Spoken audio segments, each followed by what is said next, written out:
Over 121,000 people have lost their jobs in the past year. Over 121,000 people have lost their jobs in the past year. On top of the unemployment rate that we already have in South Africa, there's 121,000 more people who have lost their jobs in the past year. I get it. Now, on top of that, Volkswagen is going to add onto the unemployment rate. About 150,000 people are going to lose their jobs from VW, Polo, go GTI. Go Tiguan, go the House of Tiguan, House of Amarok. Over 150,000 people are going to lose their jobs because VW cannot compete or is failing to compete with its competitors, which is the manufacturing or the car manufacturing companies that go China. So bo Havali, bo Baker, Biak, Bike, bo GWM, Katekin Beijing. VW cannot compete. It's failing. In order for it to stay in the market, 150,000 people have to lose their jobs. They are cutting costs through labor first. They are not reducing their profits. They are cutting the labor because profit one have lose. And what I can say to the 150,000 people who haven't yet lost their jobs, go VW, this is the time to start working on that side hustle, so that you can be self-sufficient forever and ever. Amen. This is the time to start collaboratively working on a side hustle. If you and your fellow colleagues have a common passion, it's time to collaborate right now and work as a unit. Self-employment is the only thing that's going to save us. Go fail.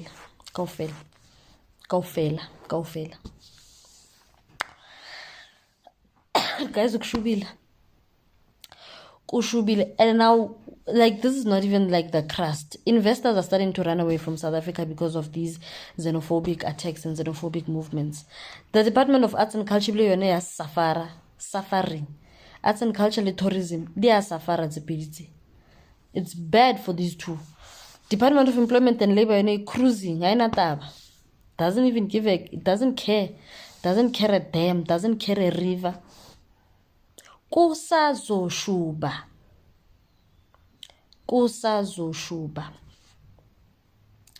For me, the dependability that we have on European markets or Western markets is my biggest issue, and I am also a victim of it. Like, I am also too dependent on the Western and European market.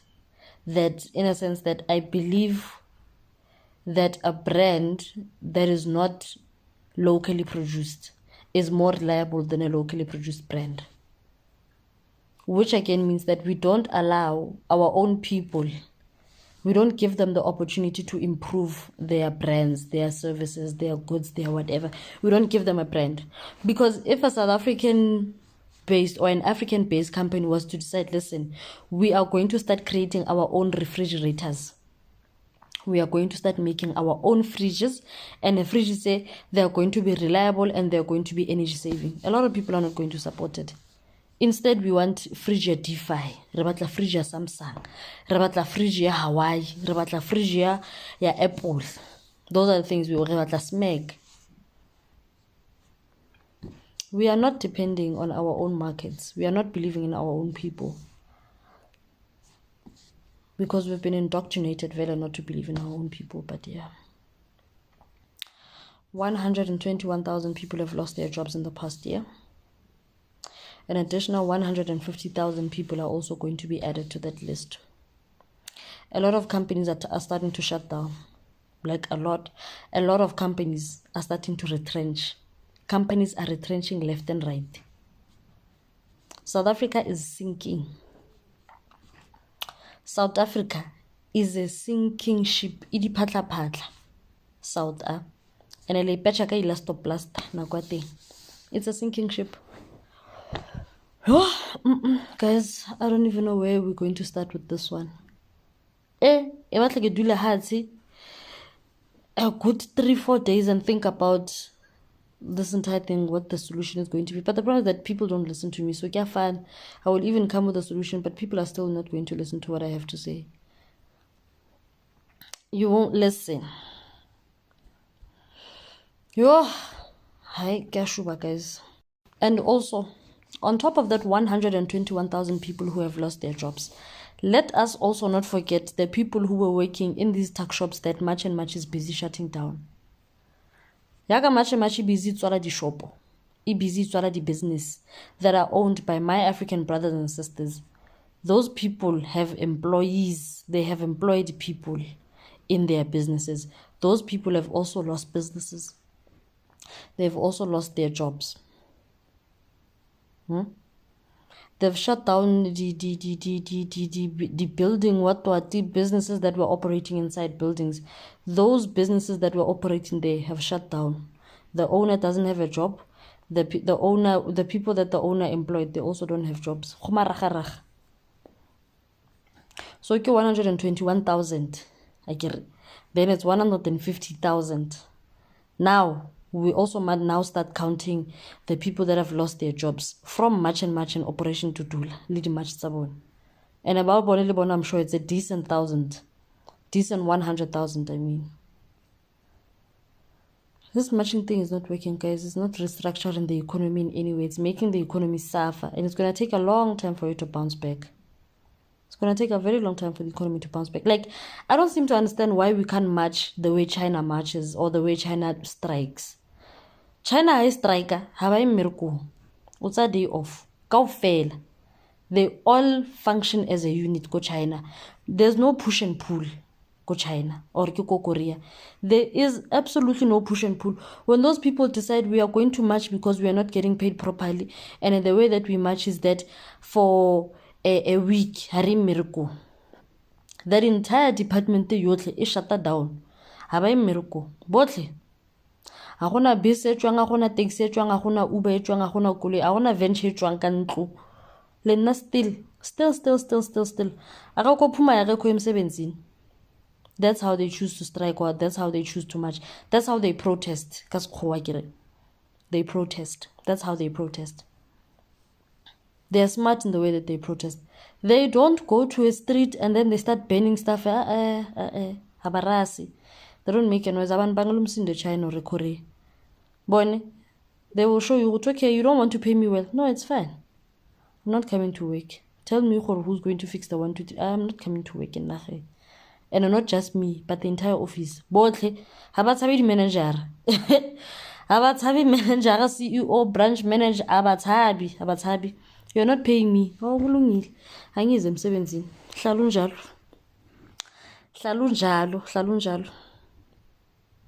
We honestly have to start protesting in a smart way. This one of going around in the streets and harassing people and chasing people out of their houses and their homes and scaring children and what, having women and children staying in a camp outside in the cold in winter.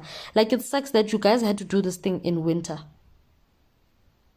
Kyabanda.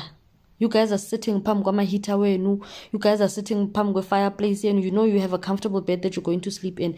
But you have thousands of people sleeping in a camp. Kubanda kangaka abantu balala ngaphandle in a camp. Kuyabanda. Nigodola nina nihlala endlini zenu. Ugodola uhleli phambi kweheater. Olele ngaphandle yena akagodola.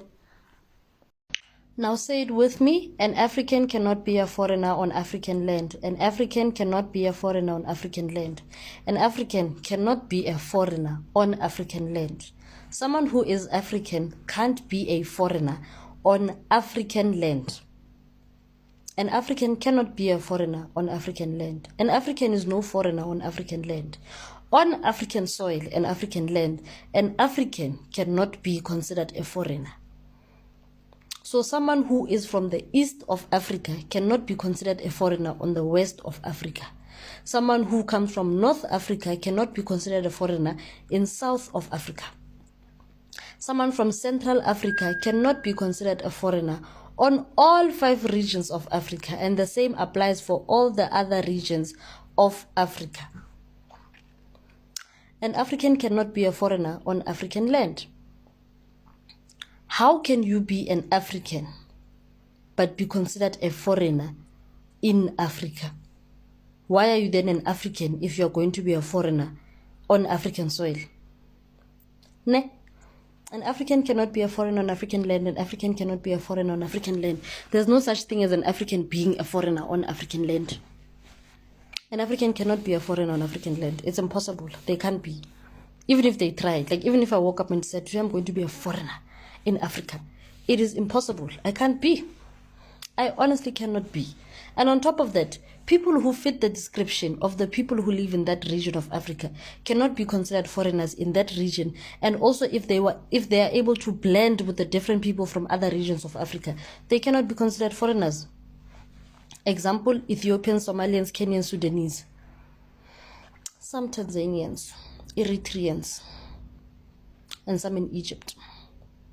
They cannot be considered foreigners on that side of the land. In East Africa, they can't be considered foreigners, because the very same Somalian that you find in East Africa, you're going to find them in South of Africa, you're going to find them in Central Africa, you're going to find them in West Africa, and you're going to also find them in North of Africa.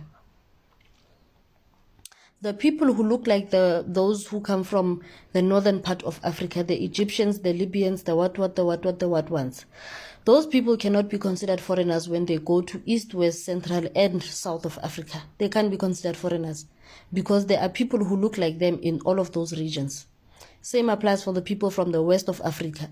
They can't be considered foreigners in North of Africa, East of Africa, Central, and South Africa because they fit the description of the people who are also there. Same applies for the people in Central Africa. Someone who is dark-skinned cannot be considered a foreigner. Anywhere in Africa, they can't be considered a foreigner. It is impossible. Someone from Central Africa, these are places like Kenya. I think Kenya is in Central Africa. Malawi, Angola, Senegal. You can't consider people, if Senegal is there, you can't consider someone from these regions of Africa as foreigners when they go to different parts of Africa. They are not foreigners. Same would also apply for someone on the South of Africa. You can't consider someone who's from the South of Africa a foreigner when they go to Central, East, West, North, and the South. They can't be foreigners. An African cannot be a foreigner on African land. And when an African is born outside of African land, only then can they be considered a foreigner on the land which they're in that is not Africa. But when an African is born on foreign land and they come back to Africa, they are African, they're not foreigners. They are African, they're not foreigners. So African Americans are foreigners in America. They are foreigners in Europe. They are foreigners in South and North America and Australia. But when they come to Africa, as African Americans and African European and African Asians and African Australians and African Americans and whatever, when all of those African what come to Africa, we scrap the other title from their identity or their citizenship. We scrap it. So then you are no longer going to be considered an African American African in Africa. It wouldn't even make sense for someone who comes from America who is black. When they come to Africa, we then say, oh, but they are African American African. They are just African. Simple. An African cannot be a foreigner on African land. Don't let anyone else convince you otherwise. The only reason an African is considered a foreigner is through colonial laws and colonial systems. That's the only way Africans are considered foreigners, when they cross the borders which came by colonizers.